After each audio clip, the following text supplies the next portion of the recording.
Any chance of Barca? 1 point behind Real Madrid with a game in hand. 4 matches to go for Real Madrid, 3 for Barcelona. Jules?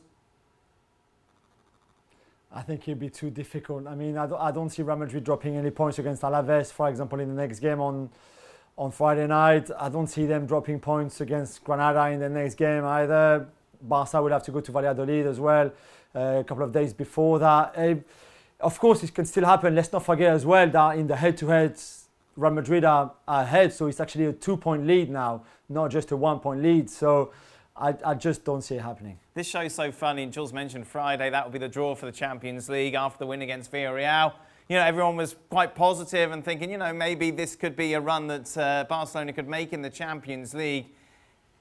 How do you get them consistently good, Ali? I suppose that's the question that Barca fans want to know. So when they go into those matches in August, you feel confident that we can see that sort of performance that they put in the first half against Villarreal, as opposed to that shocking display that we saw in the opening 45 minutes today? It's not a straightforward answer, Dan, and it's a quite complicated one because you can, as I mentioned earlier, the first good chances, real chances in the game fell to Espanyol. And let's not forget as to what this Espanyol team is. A team that this far into the season, they've only won 5 games. And they have the worst offensive record in the league. And yet, in transition, they were still able to create clear opportunities against Barcelona. And in the end of the game, Barcelona is hanging on at home, at the Nou Camp. They are the ones hanging on against Espanyol. Not just passing the ball around, not just keeping possession, not dictating the pace of the game, but Espanyol pushing forward and Barcelona having to defend and Ter Stegen having to come up with a save. So right now you look at Barcelona and you can hang on to the Villarreal game if you want, but the totality of Barcelona as a team goes beyond the one positive performance that they've had.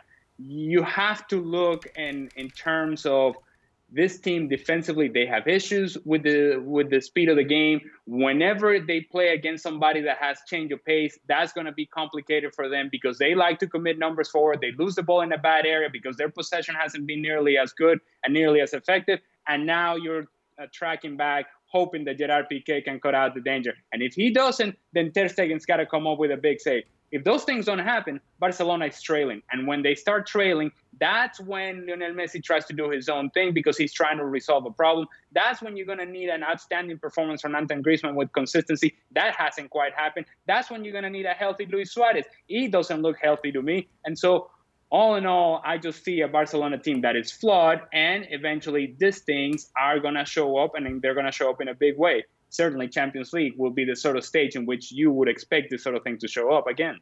Final question, Jules. And I know both Manchester City and Barcelona still have work to do, but say they both make it through to the quarterfinals.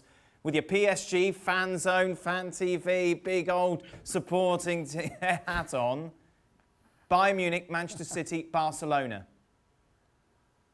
Who do you want in that order? I think I'll go Barcelona first. I think City are a step above, and I think Bayern are even a step above again. So, but over one game and just one game in 90 minutes or 120 minutes, I think anything can happen against anyone. But I agree with everything Ali just said, and I still think that this Barca side will arrive in the Champions League way below a team like City and way below a team like Bayern.